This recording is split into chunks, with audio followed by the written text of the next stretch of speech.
ಅಂಬಿರೇಬಲ್ಸ್ ಇಂದ ನಾನ್ ಪ್ರಭುದೇವ್.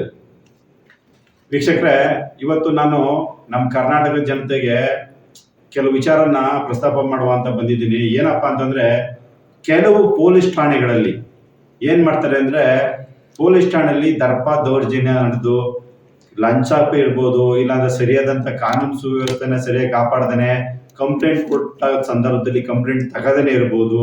ಅವಾಗ ಏನಾಯ್ತದೆ, ಸಾರ್ವಜನಿಕ ತೊಂದರೆ ಆಯ್ತದೆ.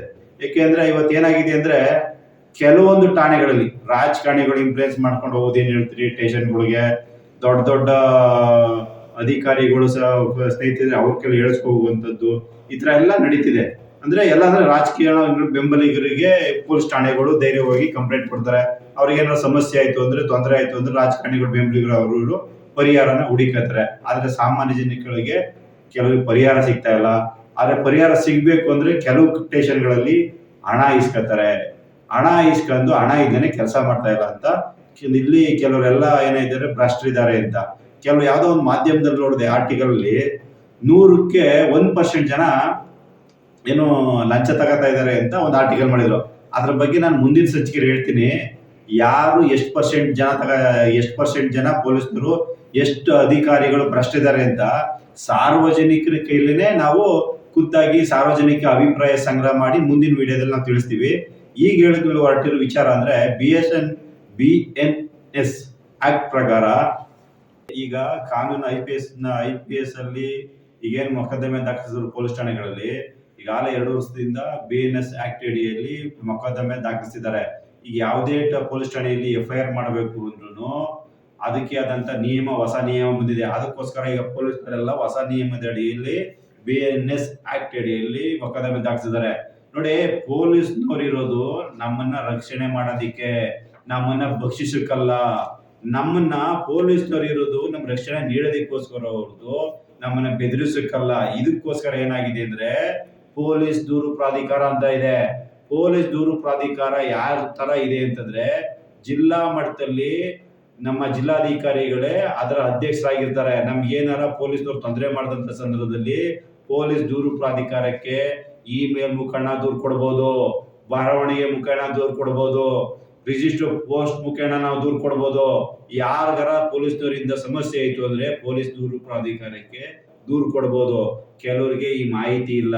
ದಯವಿಟ್ಟು ಸಾರ್ವಜನಿಕರಿಗೆ, ನೀವು ಯಾವುದೇ ಕಾರಣಕ್ಕೆ ಪೊಲೀಸ್ನವ್ರಿಗೆ ಕೆಲಸ ಮಾಡಿಸ್ಕೋಬೇಕು ಅಂದ್ಬಿಟ್ಟು ಹೋಗಿ ಲಂಚ ಕೊಡೋದು, ಲಂಚ ಕೊಟ್ಟು ನೀವು ಕೆಲಸ ಮಾಡಿಸ್ಕೊಳ್ಳೋದು, ಕಾನೂನು ಬಾಹಿರ ಚಟುವಟಿಕೆ ಮಾಡೋದು, ಲಂಚ ಕೊಡೋದು ತಪ್ಪೇನೆ. ದಯವಿಟ್ಟು ಹೇಳ್ತೀನಿ ಕೇಳಿ, ಲಂಚನ ನಿರ್ಮೂಲನೆ ಮಾಡಬೇಕು ಅನ್ನೋದಿದ್ರೆ ನೀವು ಯಾವ್ದಾರ ನೋಡಿ, ಕಾನೂನು ಇರೋದು ನಮ್ಮ ರಕ್ಷಣೆ ಮಾಡೋದಿಕ್ಕೆ. ಅದೇ ಪೊಲೀಸ್ ಇಲಾಖೆಯಲ್ಲಿ ಹೊಸ ಕಾನೂನು ಕಾಯ್ದೆಗಳೆಲ್ಲ ಮಾಡಿರೋದು ನಮ್ಮ ಜನರ ರಕ್ಷಣೆಗೆ. ಆದ್ರೆ ನಮ್ಮನ್ನ ತೊಂದರೆ ಮಾಡ್ತಾ ಇದ್ದಾರೆ ಕೆಲವು ಅಧಿಕಾರಿಗಳು. ಆದ್ರೆ ನೀವು ತಿಳ್ಕೋಬೇಕಾದ ವಿಚಾರ ಇಷ್ಟೇ, ಪೊಲೀಸ್ನವ್ರ ಹತ್ರ ಹೋದಂತ ಸಂದರ್ಭದಲ್ಲಿ ನೀವು ಆದಷ್ಟು ಎಚ್ಚರಿಕೆಯಿಂದ ಹೋಗಿ, ಯಾವುದೇ ತರದ ಭಯ ಪಡಬೇಡಿ. ಪೊಲೀಸ್ನವರೇನು ನಮ್ಮನೇನು ಕೊಂದಾಕ್ಬಿಡಲ್ಲ. ಆದ್ರೆ ಪೊಲೀಸ್ನವರು ಸುಮ್ನೆ ಕರೆದ್ರು, ನೋಟಿಸ್ ಇಲ್ದೇನೆ ಕರೆದ್ರು, ವಾರೆಂಟ್ ಇಲ್ಲದೆ ಕರೆದ್ರು, ಸಮಸ್ಯೆ ಇಲ್ಲ ಕರೆದ್ರು ಅಂತ ಹೋಗ್ಕೋಬೇಡಿ. ಕಾರಣ ಇಲ್ದೇನೆ ಕರೆದ್ರು ಅಂತ ಹೋಗ್ಕೋಬೇಡಿ. ಯಾಕೆಂತಂದ್ರೆ ಕಾರಣ ಇಲ್ದೇನೆ ಯಾವ ವ್ಯಕ್ತಿನೂ ಅರೆಸ್ಟ್ ಮಾಡಂಗಿಲ್ಲ. ಇದು ಕಾನೂನಲ್ಲಿ ಇರುವಂತ ಒಂದು ನಿಯಮ. ಕೊಡಬೇಕು. ಈಗ ನೋಟಿಸ್ ಕೊಡ್ತಾರೆ, ಏನಾರ ವಿಚಾರಣೆ ಬರಬೇಕು ಅದು ಇದು ಅಂದ್ರೆ ಸರ್ವೇ ಸಾಮಾನ್ಯವಾಗಿ ಪೊಲೀಸ್ನವರು ನೋಟಿಸ್ ಕೊಟ್ಟು ಠಾಣೆಗೆ ಬರೋಕೆ ಹೇಳ್ತಾರೆ. ಅದು ಅಂದ್ರೆ ಅಧಿಕೃತವಾಗಿ ನೋಟಿಸ್ ಕೊಟ್ಟ ಸಂದರ್ಭದಲ್ಲಿ ಕಾನೂನಾತ್ಮಕವಾಗಿರ್ತದೆ. ಪೊಲೀಸ್ನವ್ರು ಫೋನ್ ಮಾಡೋದು, ದಬ್ಬಾಳಿಕೆ ಸುಮ್ನೆ ಬರೋಕೆ ಹೇಳೋದು, ಯಾವ್ದೋ ಕೇಸ್ಗೆ ಯಾವ್ದೋ ಲಿಂಕ್ ಮಾಡ್ತಿದ್ದು ಬೆದರಿಸೋದು, ದುಡ್ಡು ವಸೂಲಿ ಮಾಡೋದು, ಇದೆಲ್ಲ ಸರ್ವೇ ಸಾಮಾನ್ಯ ಆಗ್ಬಿಟ್ಟಿದೆ. ದಯವಿಟ್ಟು ಪೊಲೀಸ್ನವ್ರಿಗೆ ಯಾವುದೇ ರೀತಿ ಲಂಚ ಕೊಡೋದನ್ನ ದಯವಿಟ್ಟು ಸಾರ್ವಜನಿಕರು ನೀವೇ ತಪ್ಪಿಸ್ಬೇಕು. ಯಾಕಂದ್ರೆ ಕೊಡ್ತಾರೆ ಅಂದ್ರೆ ಅವ್ರು ಇಸ್ಕೊತಾರೆ, ಇದೊಂಥರ. ಆದ್ರೆ ಇವತ್ತೇನಾಗಿದೆ ಅಂದ್ರೆ, ಲೋಕಾಯುಕ್ತ ಸಂಸ್ಥೆ ಇದೆ, ಲಂಚ ಕೇಳ್ತಾವ್ರೆ ಅಂದ್ರೆ ಲೋಕಾಯುಕ್ತ ದೂರು ಮಾಡ್ಬೋದು. ದೂರು ಕೊಡೋದ್ರಿಂದ ಲೋಕಾಯುಕ್ತದವರು ಖಂಡಿತ ಅವ್ರನ್ನ ಯಾವುದೇ ಕಾರಣಕ್ಕೂ ಬಿಡಲ್ಲ. ಯಾವುದೇ ಕಾರಣಕ್ಕೂ ಬಿಡದೇನೆ ಅವ್ರನ್ನ ಅರೆಸ್ಟ್ ಅಂತೂ ಮಾಡೇ ಮಾಡ್ತಾರೆ. ಇವತ್ತು ಲೋಕಾಯುಕ್ತ ಸಂಸ್ಥೆ ಎಷ್ಟೋ ಜನ ಪೊಲೀಸ್ ಇನ್ಸ್ಪೆಕ್ಟರ್ಗಳು ಬಿಟ್ಟಿಲ್ಲ, ಎಷ್ಟೋ ಜನ ಯಾವ್ಯಾವ ಇಲ್ಲಿಗಲ್ ಆಕ್ಟಿವಿಟೀಸ್ ಮಾಡ್ತಿದ್ರು ಪೊಲೀಸರು ಯಾರು ಬಿಡದೇನೆ ಇವತ್ತು ಒಳ್ಳೆಯ ಉಪಲೋಕಾಯುಕ್ತರು ಬಂದಿರೋದ್ರಿಂದ ನಮ್ಮ ಕರ್ನಾಟಕ ರಾಜ್ಯದಲ್ಲಿ ಯಾವ ಭ್ರಷ್ಟ ಅಧಿಕಾರಿಗಳು ಬಿಡದೇನೆ ಇವತ್ತು ಲೋಕಾಯುಕ್ತರು ರೈಡ್ ಮಾಡಿ ಇವತ್ತು ಕಾನೂನಾತ್ಮಕವಾಗಿ ಅವ್ರಿಗೆ ಏನ್ ಮಾಡ್ಬೇಕು, ಯಾವ ರೀತಿ ಕಠಿಣ ಶಿಕ್ಷೆ ಕೊಡ್ಬೇಕು, ಅವ್ರ ಮೇಲೆ ಯಾವ ರೀತಿ ಕೇಸ್ ಹಾಕ್ಬೇಕು ಲೋಕಾಯುಕ್ತರು ಮಾಡ್ತಿದ್ದಾರೆ. ಇವತ್ತು ಲೋಕಾಯುಕ್ತ ಸಂಸ್ಥೆಯವರು ಹೇಳ್ತಿದ್ದಾರೆ, ನಮ್ಗೂ ಅಲ್ಲಿ ಏನಾಗಿದೆ ಅಂತಂದ್ರೆ ಕಾರ್ಮಿಕರ ಅಲ್ಲಿ ಸ್ಟಾಫ್ ಕೊರತೆ ಆಗಿದೆ ಅಂತ ಅವರು ಹೇಳ್ಕೊತಾರೆ. ಯಾಕಂದ್ರೆ ಸುಮಾರು ಕೇಸ್ ಪೆಂಡಿಂಗ್ ಇದೆಯಂತೆ, ಸಾವಿರಾರು ಕೇಸ್ ಪೆಂಡಿಂಗ್ ಇದೆಯಂತೆ.